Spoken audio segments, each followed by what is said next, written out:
হাতে এতগুলো কাগজ কিসের বলুন তো? মানে এই আমি ওখানে খানিক কাগজ রেখে এসেছি আর এখানে কিছু কাগজ আমার হাতে আছে, আমি পড়ছিলাম কিন্তু শেষ করতে পারিনি। আমার শিফট অনেকক্ষণ শুরু হয়েছে, শিফটে এসছি, টাইমে অফিস ঢুকেছি, কিন্তু তারপরে এতগুলো কাগজ এক জায়গায় জড়ো করে যখন পড়তে বসছি, যখন এইগুলো বোঝার বা জানার চেষ্টা করছি যে বাংলায় এখনো পর্যন্ত কতগুলো জঙ্গি যোগের খবর আমাদের কাছে এসছে, তখন দেখছি কাগজ শেষ হচ্ছে না। মানে প্রিন্টারে তো একটা ক্ষমতা আছে, প্রিন্টার আজকে বলছে আমাকে মুক্তি দাও, আমাকে শান্তি দাও, কারণ এই এত কাগজ একটার পর একটা প্রিন্ট করছি, আমি পড়াশোনা করছিলাম, কিন্তু আমি শেষ পর্যন্ত হদিশ খুঁজে পাচ্ছি না, মানে কোথা থেকে শুরু করব। এতগুলো কাগজ সত্যি খানিকটা পাজল হয়ে গিয়েছি, কারণ শুধু তো খাগড়াগড় বিস্ফোরণ নয়, অভিযোগ উঠছে যে বাম আমলেও এইরকম প্রচুর জঙ্গি যোগের হদিশ, সেগুলো নাকি একের পর এক সামনে এসেছিল, ধরা পড়েছিল, তবে আজকে সেগুলো ফুলে ফেপে উঠেছে। আর তার অনুপ্রেরণা কার, সেটা বাংলার মানুষ বিচার করবেন। এখানে তো কোনো কিছু অনুপ্রেরণা ছাড়া হয় না। যাই হোক, বাংলার মানুষের ওপর এই ভার ছেড়ে দিয়ে আমি দেবারতী আজকে হাল্লাবোল শুরু করছি। আর শুরুতে আপনাদের জানিয়ে রাখবো যে নিরাপদ কলকাতা শহর, কোট আনকোট নিরাপদ কলকাতা শহর, যে কলকাতাকে লন্ডন বানানোর চেষ্টা নাকি হয়েছে, যে কলকাতার বিভিন্ন গুরুত্বপূর্ণ যে ক্রসিংগুলো আমরা দেখেছি, সেখানে এগিয়ে বাংলা, নিরাপদ কলকাতা, সেফেস্ট সিটি কলকাতা, তার বিভিন্ন বিজ্ঞাপন, হোর্ডিং, ব্যানার, এমনও হচ্ছে যে বিজ্ঞাপনে মুখ ঢেকে যাচ্ছে, কিন্তু তারপরেও শহর কলকাতা, সিটি অফ জয়, আজকে তার কি অবস্থা দেখুন নিজের চোখে। কারণ এই নিরাপদ কলকাতা শহরে জঙ্গিরা ডেরা করে রয়েছে 1 মাস। কোথায় প্রশাসন, কোথায় পুলিশ, তারা কেউ জানতে পারলো না, কেউ বুঝতে পারলো না। সুদূর কর্ণাটকে একটা বিস্ফোরণ হলো, আর সেখানে জঙ্গিদের মনে হলো যে একমাত্র শহর কলকাতা বা বাংলাই তাদের জন্য সেফ জায়গা বা সেফ করিডোর, এখানে আস্তানা গাড়া যায়। এবং 1 জায়গা বা 2 জায়গা নয়, এখনো পর্যন্ত যা হদিশ পাওয়া যাচ্ছে তাতে 4 জায়গায় তারা ছিল। আজকে ব্যাংশাল আদালতে এদেরকে তোলা হয়েছে এবং তারপরে এনআইএ রিমান্ড 5 দিনের জন্য পাওয়া হয়েছে। কিন্তু কয়েকটা ইনফরমেশন এখানে আপনাদের সঙ্গে শেয়ার না করে, মানে মিসিং লিঙ্ক যেগুলো আমাদের ভাবাচ্ছে, আমরা বুঝতে পারছি না, আমরা খোঁজার চেষ্টা করছি, সেগুলো একটু আপনাদের সামনে তুলে ধরতে চাইবো। দেখুন এই মিসিং লিঙ্কগুলো কি, বা কেন আমরা বুঝতে পারছি না যে কোথা দিয়ে বা কোন কোন জায়গাগুলোতে এই ফাঁক রয়ে গেল। দেখুন, 1 মার্চ বেঙ্গালুরুতে বিস্ফোরণ হলো। প্রথম সেই দিন আমরা জানতে পারলাম যে ক্যাফেতে বিস্ফোরণের ঘটনা, এবং তারপর থেকেই আমরা দেখলাম যে তদন্ত প্রক্রিয়া তার নিজের গতিতে, অত্যন্ত দ্রুত গতিতে চলতে শুরু করলো। এনআইএ এই তদন্তর ভার গ্রহণ করলো, এবং তারপর থেকেই এনআইএর যা এখনো পর্যন্ত এনআইএ সূত্র মারফত আমাদের কাছে খবর পাওয়া যাচ্ছে, সেগুলোই আপনাদের সামনে একে একে তুলে ধরবো। দেখুন, 7ই মার্চ পর্যন্ত দক্ষিণ ভারতে এই 2 জঙ্গি ছিল, এমনটাই সূত্র বলছে। 12ই মার্চ কলকাতায় প্রথম হোটেলে তারা ঢোকে। 12ই মার্চ, ভালো করে ডেটগুলো খেয়াল করুন। 12ই মার্চ কলকাতায় প্রথম হোটেলে তারা ঢুকলো। 13ই মার্চ অর্থাৎ পরের দিন কলকাতার দ্বিতীয় হোটেলে ঢুকলো তারা। এবার 14ই মার্চ দ্বিতীয় হোটেল থেকে বেরিয়ে গেল, অর্থাৎ 12, 13, 14 এই 3 দিনের হিসেব আমরা পেলাম। এরপর চলে যাব একেবারে 21শে মার্চ। 21শে মার্চ চলে যাব খিদিরপুরের হোটেল। এই খিদিরপুরের হোটেলে ঢুকলো জঙ্গিরা। 22শে মার্চ খিদিরপুরের হোটেল থেকে বেরিয়ে গেল জঙ্গিরা, সূত্র মারফত এমনটা জানা যাচ্ছে। তাহলে প্রশ্ন, 14ই মার্চ থেকে 20শে মার্চ 7 দিন কোথায় ছিল এই 2 জঙ্গি? 14ই মার্চ থেকে 20শে মার্চ কোথায় ছিল এই জঙ্গিরা, সেই প্রশ্ন যেমন এখানে উঠছে, অর্থাৎ প্রথম মিসিং লিঙ্ক এটা। এরপর আবারও চলে যাই এপ্রিল, মানে এই মাস, এটা গত মাসের তথ্য পরিসংখ্যান আপনাদের সামনে দিলাম। এবার এই মাসের কথা বলি। 10ই এপ্রিল, মানে 2 দিন আগে দীঘার হোটেলে জঙ্গিরা ঢোকে। 12ই এপ্রিল দীঘার হোটেল থেকে, অর্থাৎ আজ দীঘার হোটেল থেকে গ্রেপ্তার হয় এই 2 জঙ্গি। আবারও মিসিং লিঙ্ক 22শে মার্চ থেকে 9ই এপ্রিল এই 17 দিন কোথায় ছিল জঙ্গিরা? তার মানে আগে 7 দিন, পরে 17 দিন, অর্থাৎ 24 দিনের জঙ্গিদের অবস্থানের হিসেব মিলছে না। কোথায় ছিল এই জঙ্গিরা 24 দিন ধরে? 12ই মার্চ বঙ্গে জঙ্গি প্রবেশ করলো, 12ই এপ্রিল গ্রেপ্তার হলো। 1 মাস ধরে এই বাংলায় তারা ঘুরে বেড়ালো, এই বাংলায় ঘুরে বেড়ালো এই দুই জঙ্গি, অথচ কেউ কিচ্ছুটি টের পেল না। 1 মাস বাংলার মাটিতে আশ্রয় নিল কিভাবে দুই জঙ্গি? ভুয়ো পরিচয়পত্র দেখিয়ে নাম বদলে থাকা, তা নিয়েও প্রশ্ন উঠছে। তবে কি এই জঙ্গিদের আত্মগোপনের পেছনে এই বাংলারই কারোর মদত আছে? প্রশ্ন তো এটা নিয়েই যে কিভাবে এই জঙ্গিরা এখানে থাকতে পারে। এবার যে কথা আপনাদের বলছিলাম, ভুয়ো পরিচয়পত্র দেখিয়ে নাম বদলে থাকার কথা, কেন বলছি? সূত্র মারফত কিছু খবর আমাদের কাছে এসে পৌঁছচ্ছে যে এই যে এতগুলো হোটেলের কথা আপনাদের বলছি, তার মধ্যে কিছু ইনফরমেশন আমাদের কাছে এমন আসছে যেখানে প্রায় প্রত্যেকটি হোটেলেই নাম বদলেছে এরা। দেখুন সেই তথ্য, এই জঙ্গিরা যখন একটা হোটেল থেকে আরেকটা হোটেলে যাচ্ছে তখন তারা তাদের নাম বদলাচ্ছে, ভুয়ো আধার কার্ড দিচ্ছে। কি বলা হচ্ছে সেখানে? প্রথম হোটেলে নাম হচ্ছে ইউসা শাহনাজ প্যাটেল এবং দ্বিতীয় জনের নাম হচ্ছে বিঘ্নেশা বিডি। এই দুটো নামে দুজন জঙ্গি তারা এই প্রথম হোটেলে ঢুকলেন। আবার বলছি, ইউসা শাহনাজ প্যাটেল এবং বিঘ্নেশা বিডি, এই দুই নামে প্রথম হোটেলে জঙ্গিরা থাকলো। দ্বিতীয় হোটেল ইউসা শাহনাজ প্যাটেল, সেই নাম ইনট্যাক্ট রইল, কিন্তু দ্বিতীয় নামটা বদলে গেল, বদলে হলো আনমোল কুলকার্নি। আনমোল কুলকার্নি অর্থাৎ বিঘ্নেশা বিডির তার নাম বদলে গেল আনমোল কুলকার্নি। এবার চলে আসি তৃতীয় হোটেলে। তৃতীয় হোটেলে একজনের নাম হয় সায়ন আগরওয়াল, তৃতীয় হোটেলে নাম হলো সায়ন আগরওয়াল, তার এই দুজনের মধ্যে একজনের। এবং অদ্ভুতভাবে এই সায়ন আগরওয়াল নাকি ঝাড়খণ্ডের বাসিন্দা বলে পরিচয় দেন। জানি না, যা যা কাগজপত্র জোগাড় করে নিয়ে এসছি সেই কাগজপত্রগুলো আজকের এই অনুষ্ঠানের জন্য খুবই কম। আমি শুরুতেই বলছিলাম এতগুলো কাগজ নিয়ে আজকে এসছি, কিন্তু কোন কোন তথ্য কোন কোন জায়গায় আমাদের মিসিং লিঙ্ক থেকে যাচ্ছে আমরা নিজেরাই বুঝতে পারছি না। দুটো মিসিং লিঙ্কের কথা আপনাদের বললাম, আপনাদের এবার হোটেলগুলো একটু দেখাই। দেখুন প্রথম হোটেল, এই প্রথম হোটেলে এই দুজন এলেন। কবে এসেছেন এরা? প্রথম হোটেলে তারা এসেছেন 12ই মার্চ, কলকাতার প্রথম হোটেল, 12ই মার্চ এখানে এসেছেন। এই হোটেলের ছবি দেখাবো আপনাদের, দেখুন একটু।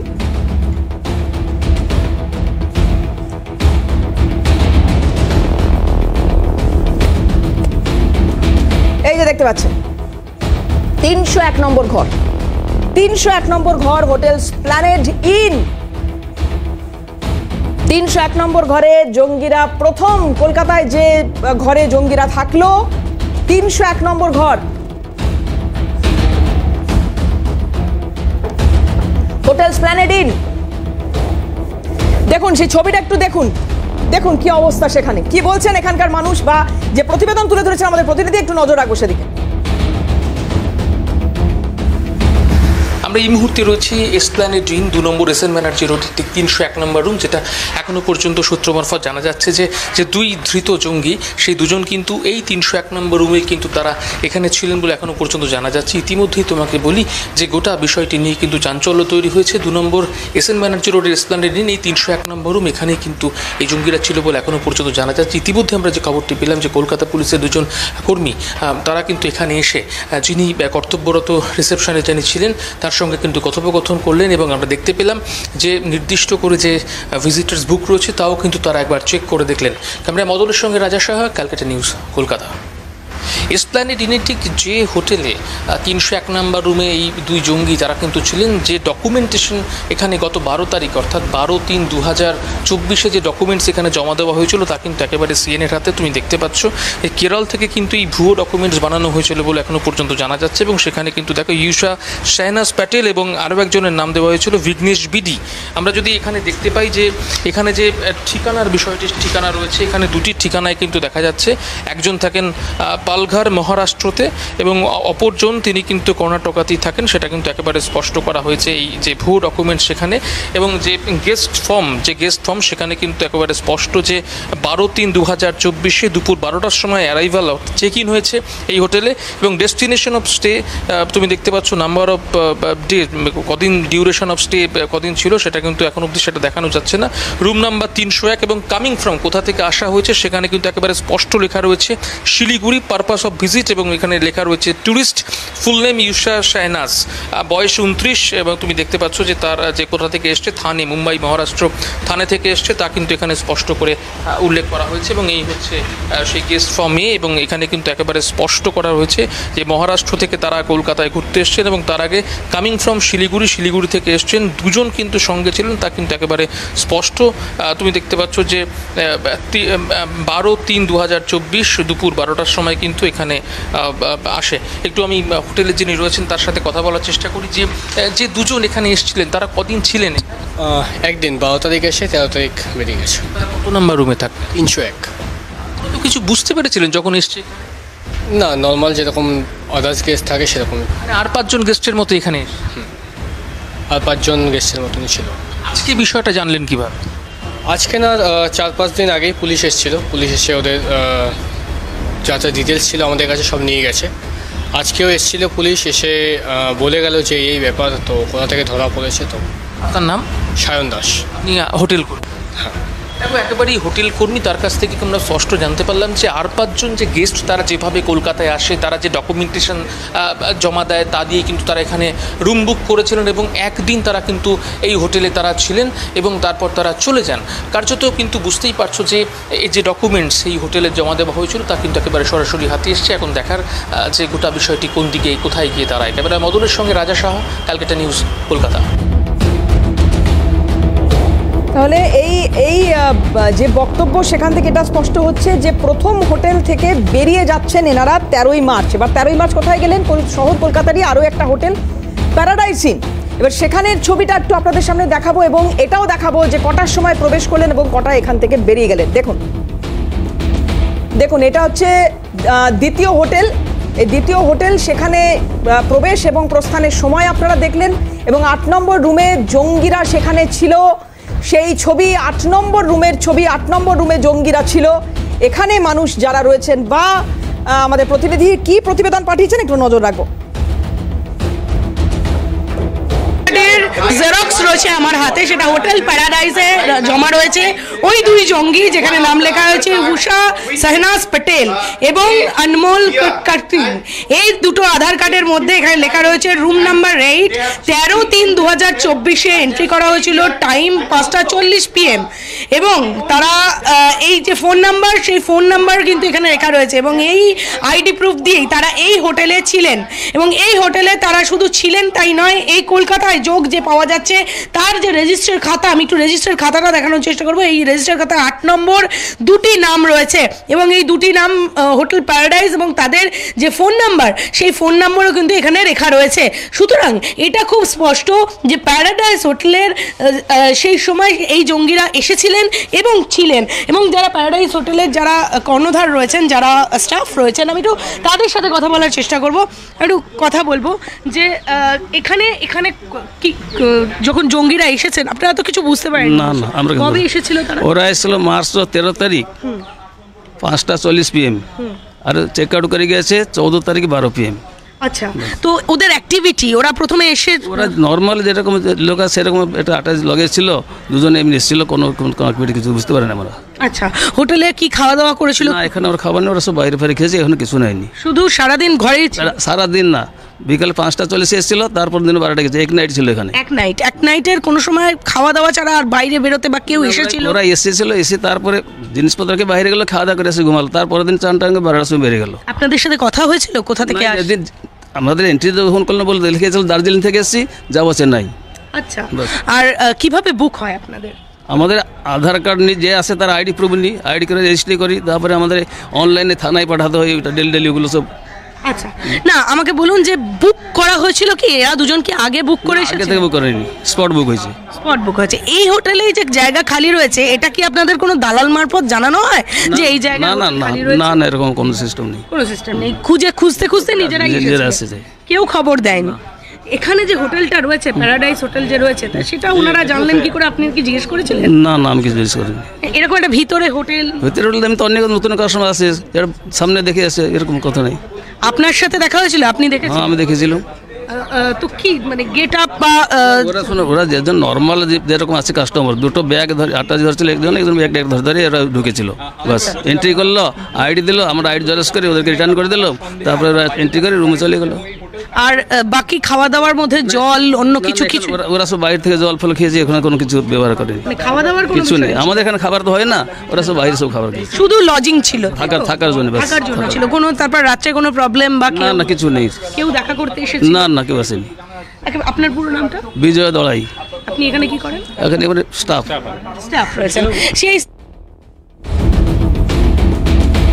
দীঘা থেকে তো গ্রেপ্তার করা হলো, কিন্তু তার আগে খিদিরপুরের হোটেলে এরা ছিলেন। খিদিরপুরের হোটেলেও যে রুমে প্রবেশ করলেন, সেখানে কটার সময় প্রবেশ করেছেন, কটার সময় এখান থেকে বেরিয়েছেন, সেই তথ্য তো আপনাদের সামনে তুলে ধরবোই। দেখুন একটু সেই ছবি, সেই ব্রেকিংটা একটু আপনাদের সামনে তুলে ধরি, এবং তার পাশাপাশি কিছু ছবি আপনাদের জন্য এখানে অবশ্যই দেখাতে হবে, কারণ খিদিরপুরের একটা খুব মানে অদ্ভুত ছবি সিসিটিভিতে ধরা পড়লো।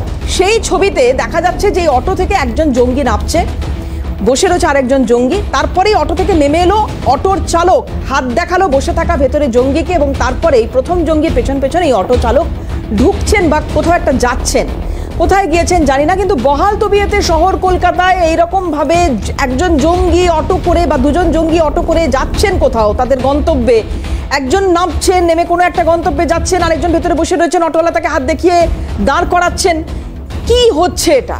কি ছবি ধরা পড়েছে জানি না, আগামী সময় আর কি কি তথ্য এখান থেকে বেরিয়ে আসবে জানি না, কিন্তু বারবার এ রাজ্যে আইন শৃঙ্খলা নিয়ে যখন প্রশ্ন উঠেছে, তখন এই প্রশ্নগুলো উঠছে যখন এর উত্তর কি দেবেন এখানে যারা প্রশাসনের শীর্ষ ব্যক্তিত্ব রয়েছেন। বিশেষ করে যে প্রশ্নগুলো খাগড়াগড় বিস্ফোরণের পরে উঠেছে, যেখানে বিশাল আপত্তি দেখা গিয়েছে শাসক দলের নেতা নেত্রীদের মধ্যে, যে কেন এখানে ইডি আসবে, কেন এখানে এনআইএ আসবে, কেন এখানে সিবিআই তদন্ত হবে, কেন এনআইএ আসছে বা কেন এনআইএ তদন্ত হচ্ছে, আজকে এই ঘটনার পরে কি আর নতুন করে বলার কোনো অপেক্ষা রাখে? আপনাদের আরেকবার একটু জানিয়ে রাখবো যে এই মুহূর্তে, মানে জাস্ট এই মুহূর্তে আপডেটটা এসছে, সেটা হচ্ছে ইকবালপুরে আরও একটি হোটেলের সন্ধান পাওয়া গিয়েছে, যে হোটেলে জঙ্গিরা ছিল, এবং জানা যাচ্ছে যে ওই ইকবালপুরের যে হোটেলটি যেখানে ছিল এরা, এটি একটি গেস্ট হাউস। এটি একটি গেস্ট হাউস, তার নাম হচ্ছে ড্রিম গেস্ট হাউস। এই ছবি দেখতে পাচ্ছেন, ড্রিম গেস্ট হাউস। এখানে এই জঙ্গি দুজন ইকবালপুরের এই ড্রিম গেস্ট হাউসে এরা দুজনেই ছিল। কবে এসছিল, কবে এখান থেকে বেরিয়েছে, বা কটার সময় ঢুকেছিল, কটার সময় বেরিয়েছে, এখনও এই তথ্যগুলো বিস্তারিত পাইনি। পেলে আপনাদের সঙ্গে অবশ্যই শেয়ার করব। একটা বিরতির সময় হয়ে গিয়েছে, বিরতির পরে ফিরবো। অরিন্দম বাবু রয়েছেন, উৎপল বাবু রয়েছেন, তাদের কাছেও যাব। কিছুক্ষণ আগে সৌরভদা বলছিলেন এনআইএর বিরোধিতা আমরা করছি না, তারা পক্ষপাতমূলক আচরণ করছে, তার বিরোধিতা আমরা করছি। যাই হোক, তিনটে প্রতিক্রিয়া আপনাদের শোনাবো, মমতা বন্দ্যোপাধ্যায় এবং পুলিশ কর্তা, এবং তার পাশাপাশি জগন্নাথ চট্টোপাধ্যায় বিজেপি নেতা, এদের তিনজনের খুব ছোট তিনটে রিয়াকশন নিয়ে একটা বিরতি পর ফিরছি, সঙ্গে থাকুন। আজকে আসার আগে শুনলাম ওদের একটা ছেলে আছে, আমরা বলি বেশি ফোড়ং কাটে, ফোড়ংবাজ বলেছে ব্যাঙ্গালোরে একটা বোমা পড়েছিল, লক্ষ্ণৌও কর্ণাটকের, আমাদের এখানকার নয়। 2 ঘন্টায় বাংলায় লুকিয়েছিল, 2 ঘন্টার মধ্যে আমরা ধরে দিয়েছি আমাদের পুলিশ। আর সেখানে বলছে বাংলা সেফ নয়, তোর দিল্লি সেফ, তোর উত্তরপ্রদেশ সেফ, তোর রাজস্থান সেফ, তোর গুজরাট সেফ, তোর বিহার সেফ। বাংলার মানুষ শান্তিতে থাকে, বিজেপি সহ্য হয় না। গতকাল রাতে আমাদের কাছে একটি ইনফরমেশন আসে, এবং সেই ইনফরমেশনের উপর ভিত্তি করে পশ্চিমবঙ্গ পুলিশ এবং সেন্ট্রাল ইন্টেলিজেন্স এজেন্সির একটি যৌথ অপারেশন হয়, এবং ইনফরমেশন আসার সাথে সাথেই সমস্ত ওয়ার্কআউট করে 2 ঘন্টার মধ্যে যে রামেশ্বরম ব্লাস্ট কেস আছে তার 2 জন অভিযুক্তকে গ্রেপ্তার করা হয়। আমি তো যতটুকু জানি এনআইএর যৌথ বিবৃতিতেই রাজ্য পুলিশের সহযোগিতার কথা লেখা রয়েছে, ঠিকমতো ব্রিফিং হয়নি ওনাকে, কি বলতে হবে সেটা নিয়ে ওনার ঠিক ব্রিফিং নেই। আর তাছাড়া উনি একটু ওই রেশন এবং পোষণ এই দুই নিয়েই ফেঁসে আছেন, তো উনি এবং ওনার দল, তো সেসব নিয়ে ওনার একটু ফোকাস রয়েছে। তো সেই কারণে একটু দুর্নীতি এবং সেই সঙ্গে নাশকতার তদন্তে নিয়ে বলার আগে একটু ভালো করে ব্রিফিং নিয়ে নিন এবং যৌথ বিবৃতি যা এনআইএ দিয়েছে সেটা ভালো করে পড়ে নিন। যে কথা মমতা বন্দ্যোপাধ্যায় বলছেন এখানে, তার পাশাপাশি মানে ওনার পুলিশ গ্রেপ্তার করেছে। যাই হোক, প্রথমত এই মুহূর্তে নির্বাচন কমিশনের অধীন আইন শৃঙ্খলার পরিস্থিতি যা এই মুহূর্তে ঘটছে এই রাজ্যে, এবং পুলিশও তাই, প্রশাসনও তাই, এটা হচ্ছে প্রথম কথা। দ্বিতীয় কথা হচ্ছে যে মমতা বন্দ্যোপাধ্যায় যখন এই কথা বলছেন যে ওনার পুলিশই গ্রেপ্তার করেছে, ঠিক আছে, আমি তর্কের খাতিরে ধরে নিলাম ওনার পুলিশ গ্রেপ্তার করেছে, এনআইএর সঙ্গে কোনো সহযোগিতার রাস্তায় বা এনআইএ কোনো সহযোগিতার রাস্তায় যায়নি। যিনি কথা বলছেন, যিনি পুলিশের কৃতিত্ব দাবি করছেন, তিনি আবার পরক্ষণেই কথা বলেন কি করে, কি বলছেন শুনুন। সব পুলিশ খারাপ নয়, 3-4 জন, বাদবাকি সবাই ডেডিকেটেডলি কাজ করে নিজের মতো করে, তাদের আমি প্রশংসা করি, তাদের আমি স্যালুট জানাই। আর যে 3-4টের নাম আমার কাছে আছে, আমি কেন সবাই জানি।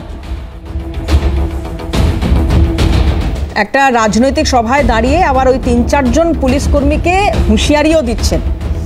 জানি না এটা কিভাবে সম্ভব। উৎপলবাবুর কাছে যাব সরাসরি। উৎপলবাবু, এটা এইভাবে এই অভিযোগের তীরে এনআইএকে রাখা বা কেন্দ্রীয় অন্যান্য তদন্তকারী সংস্থাকেও রাখা এ রাজ্যে এই মুহূর্তে হয়তো ট্রেন্ডে পরিণত হয়েছে, কিন্তু এনআইএর বিশ্বাসযোগ্যতা নিয়ে প্রশ্ন ওঠা বা পলিটিসাইজ করা বিষয়টাকে কিভাবে দেখছেন?